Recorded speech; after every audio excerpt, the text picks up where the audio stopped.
For thousands of years, people have traveled and lived in small communities in which almost everyone was related to each other by ties of blood, marriage, and adoption.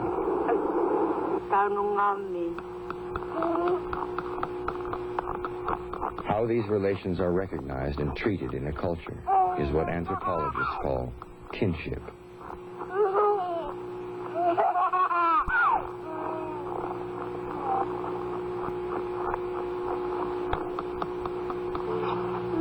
For traditional people like the Netsilik of Canada, kinship helps determine the obligations and expectations of every individual in all aspects of life.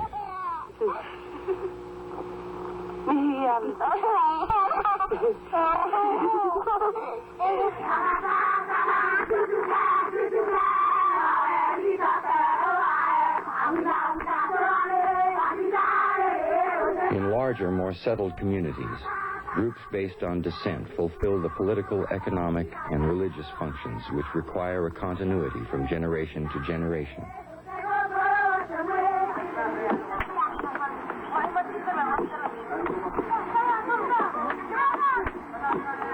And in almost all societies, kinship is at the core of a culture's values and helps structure the behavior of the individual.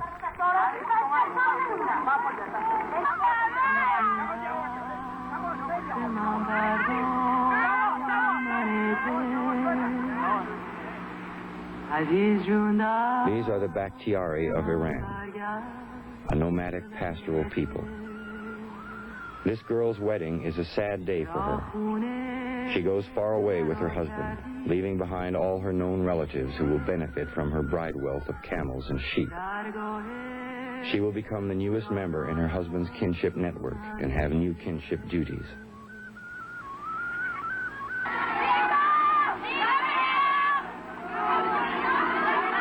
In Japan, a young girl leaves her home and relatives to go to a new school. Her family and friends present her with ribbons to symbolize their lasting ties to her. Her family ties must be loosened, though her kinship group will continue to be important throughout her whole life. From birth until death, in most cultures, kinship can be a blueprint for ideal social behavior and a code for the culture's values. And kinship studies can provide anthropologists a lens through which to observe, classify, and understand a culture.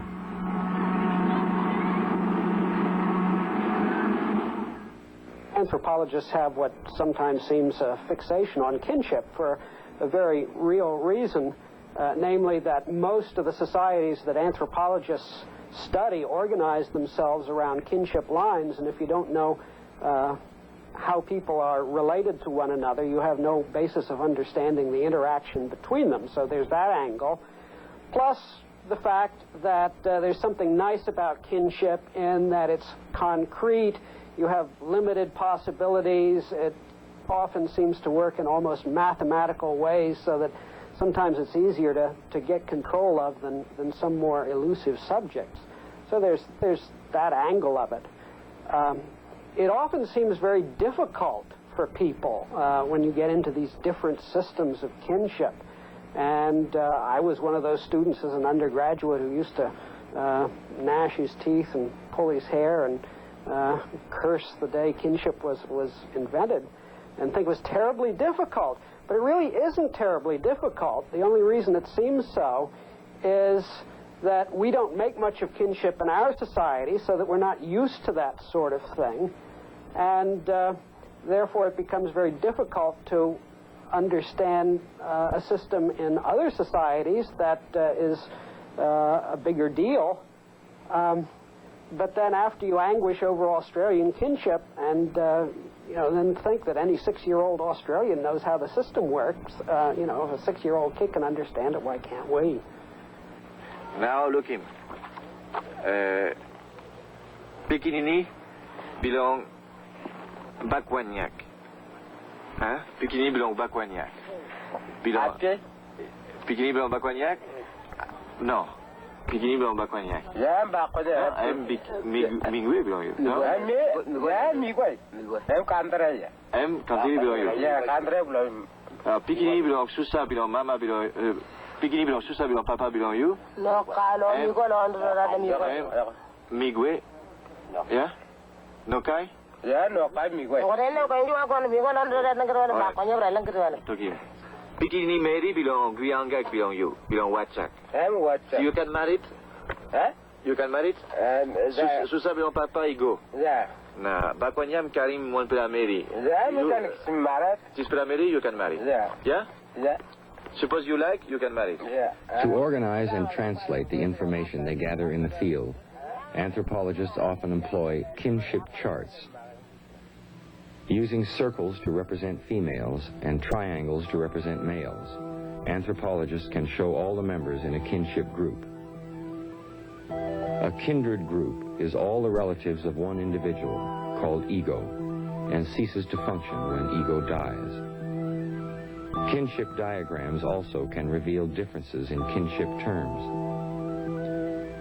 Many cultures throughout the world have different ways of referring to relatives. For example, in our own culture, we have only one person we refer to as father. But in another culture, all of a father's brothers may be termed fathers by ego, and may also be treated like fathers. This is but one part of the Iroquois terminology system. Anthropologists can also show all the descendants of one ancestor. Descent can be traced through generations through the female line in the matrilineal system of descent, or the male line in the patrilineal system of descent.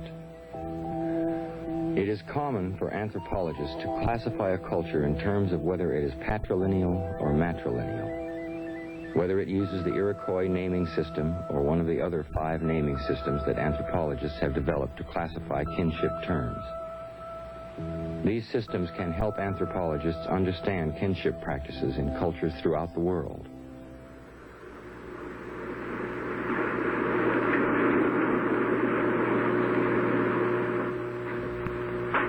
The Navajo Indians have lived in the American Southwest for over 3,000 years.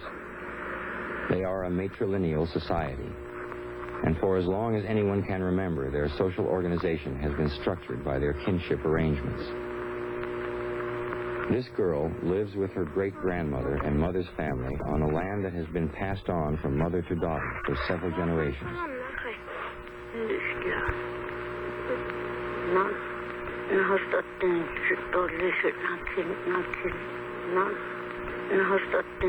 The Navajo culture is matrilocal as well as matrilineal.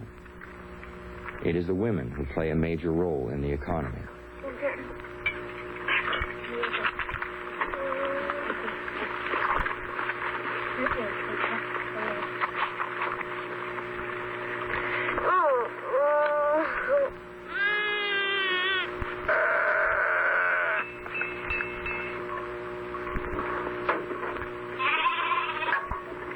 Women and children take care of the sheep, which provide the Navajo with the food and wool they need.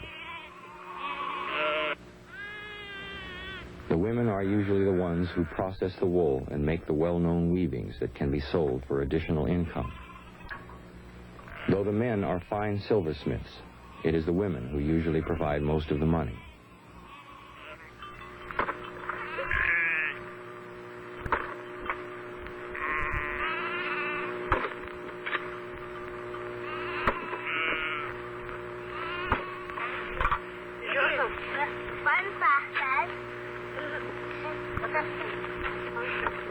The women are also the ones who perform most of the domestic chores. Kinship among the Navajo not only affects domestic and economic life, it also helps mold social behavior. The traditional Navajo use kinship terms when addressing each other. It is considered rude to call someone by name to his face.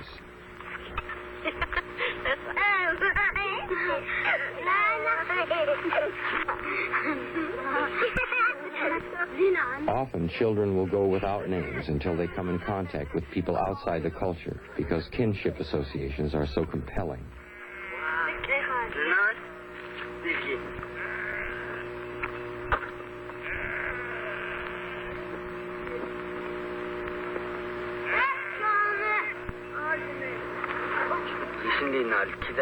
Everyone in a kin group is responsible for everyone else in the group. If a person behaves poorly, the Navajo say, he acts as if he has no relatives.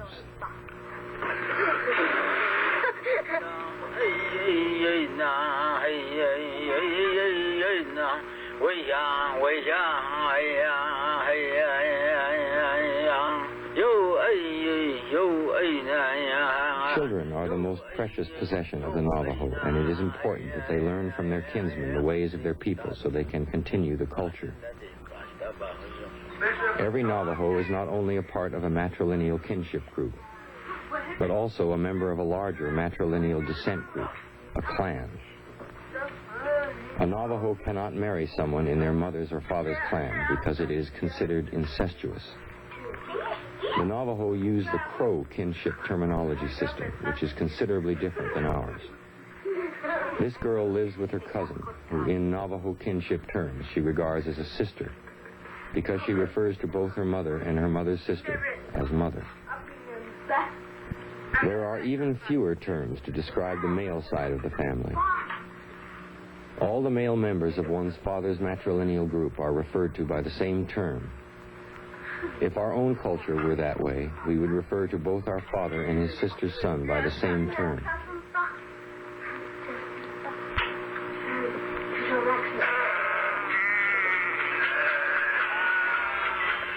Their kinship terminology reflects the matrilineal aspect and the importance of women domestically in the Navajo culture. In the Navajo myth of creation, a character named Changing Woman is the one who helped create the Earth's people and taught them how to live. Changing Woman seems an appropriate name, for in the thousands of years the Navajo have existed, they have had to change their means of subsistence dramatically, the women often remaining the chief provider. The Navajo began as nomadic hunters, then learned agriculture from the Pueblo Indians and became more settled. Anthropologists speculate that it was about this time, 400 years ago, that the Navajo changed from simple family bands to a tribal society with matrilineal clans.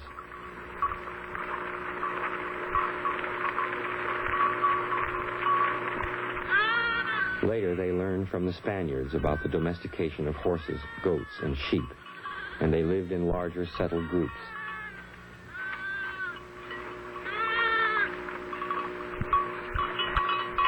I live in Arizona.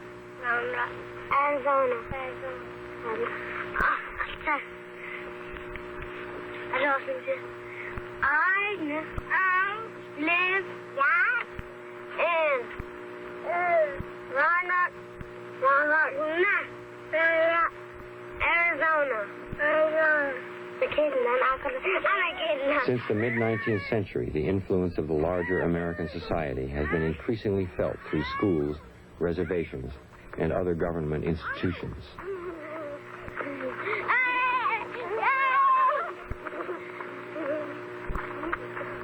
During these changes, they have remained essentially Navajo, holding on to their traditional ways.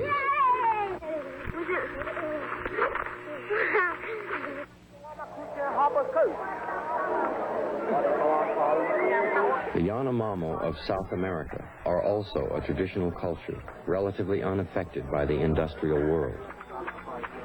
But unlike the Navajo, they are patrilineal and are organized around lineages rather than clans. In both cultures, though, kinship helps specify the duties of every member of the society, especially in the domestic sphere.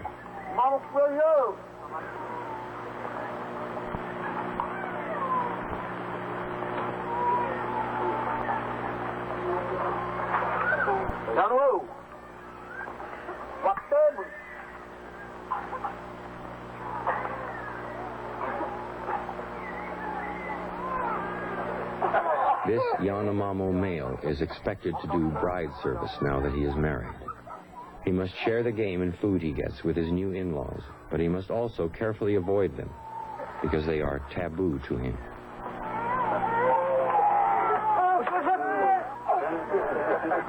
So he asked his father to alert everyone to his generosity.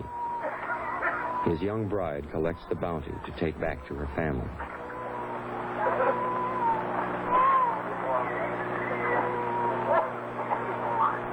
The very weight of it enhances the reputation of her husband.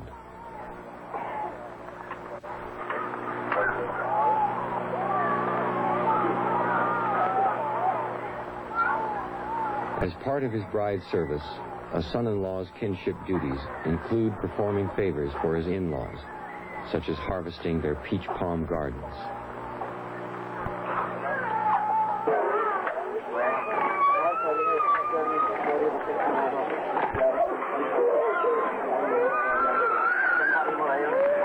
However, the additional kinship duties men assume with marriage do not eliminate their obligations to their own kinsmen. They must continue to aid their brothers and older relatives. These young men help prepare special food for a political feast that will be held for the allies of their senior kinsmen.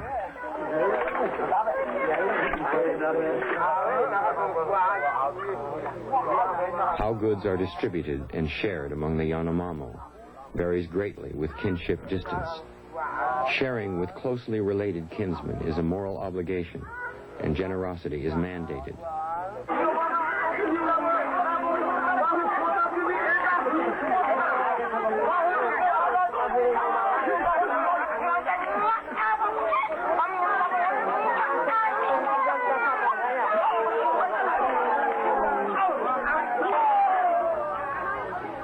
More distant kinsmen need to be watched carefully and will be given things depending on prior exchanges. People from distant villages are often more remote kinsmen and may be treated with hostility. Interactions can start with haggling and dueling and then escalate to fighting. The Yanomamo have an Iroquois naming system reflecting their patrilineal descent. It is almost the reverse of the matrilineal Crow system that the Navajo use. Other societies, however, may not fit so neatly into a standard kinship terminology system.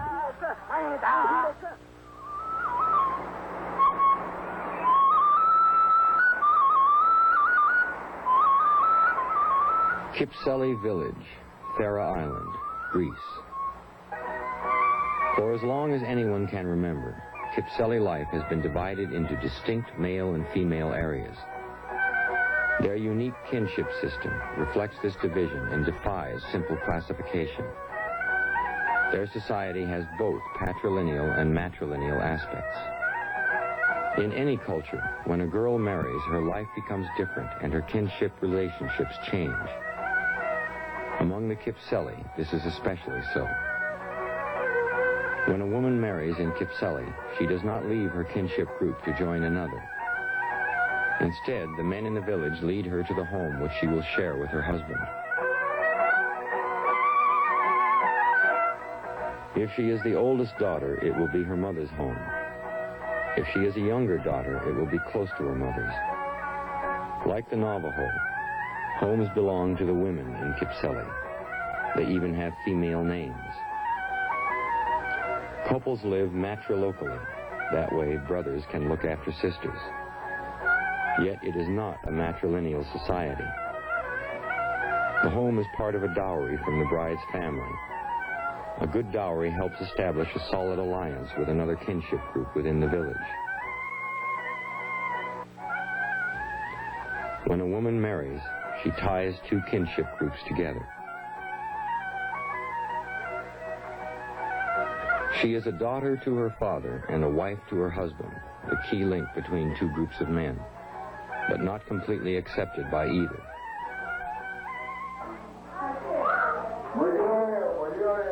She will take her husband's last name, reflecting the male dominance and the patrilineal aspect of the culture. The naming of children, however, reveals the importance of both male and female lines of descent in Kipsili.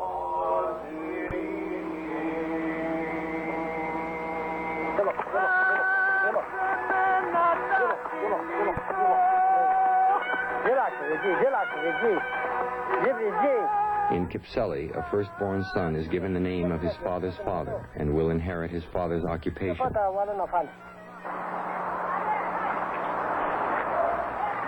A second-born son, however, is given the name of his mother's father. A third son will be given the name of his father's eldest brother. Similarly, a firstborn daughter will be named after her mother's mother and will inherit her mother's home.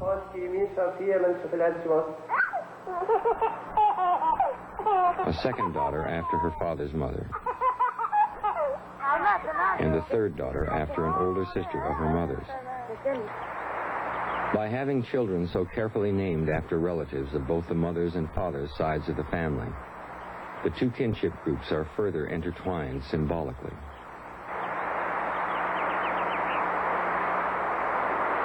At the same time, the Kipsili's reckoning of descent and inheritance reinforces the division between men and women in Kipsili society.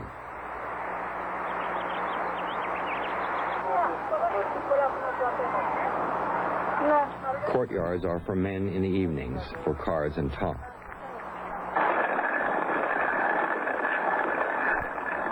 But during the day, they are women's for work. Children learn these differences at an early age. A girl helps her mother while her brother plays with a toy. The boys are allowed freer rein while growing up. Girls must be constantly watched. A woman is expected to chastise a girl if she acts foolishly. Among the Kipsili, it is socially accepted that women are impure and not to be trusted. Only when a woman's husband dies is she regarded as somewhat safe.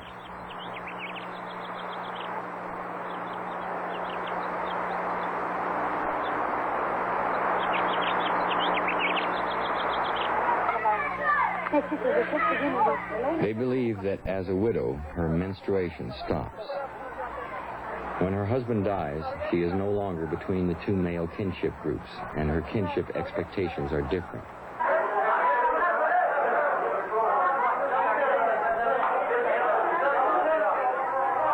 She is freer to go into male places, but the woman must wear black the rest of her life and never remarry.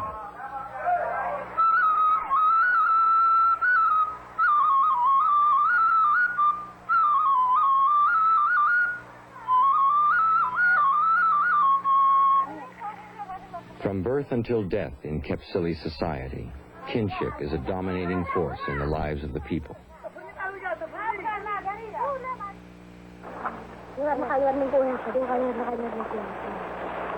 The study of kinship, with its many charts and terminology systems, provides anthropologists a way to understand one of the most important foundations of behavior in a culture. By referring to the Yanomamo as a culture with patrilineal descent and an Iroquois naming system, we know something about the way the society functions.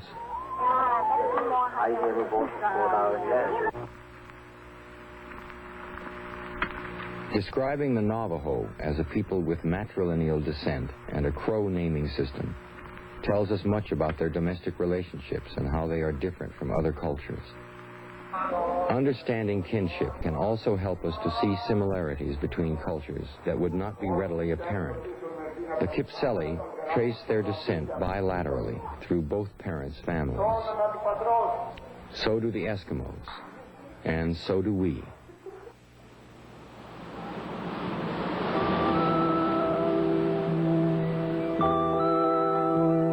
Yet the obvious differences in the actual kinship behavior and social structure of these bilateral cultures highlight the danger of relying exclusively on kinship terms and charts to understand cultures.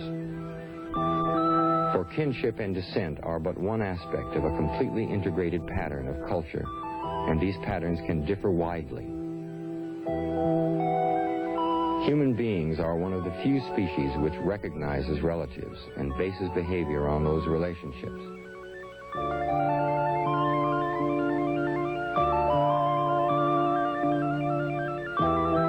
And in all known societies, kinship expectations determine many of the obligations and duties of individuals.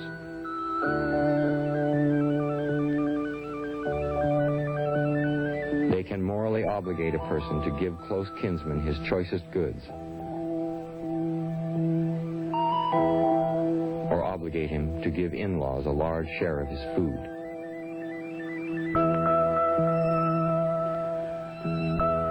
They can specify that a cousin live in another family other than her own, where the children will regard her as a sister. And they can require the use of detailed prescriptions in determining a child's name.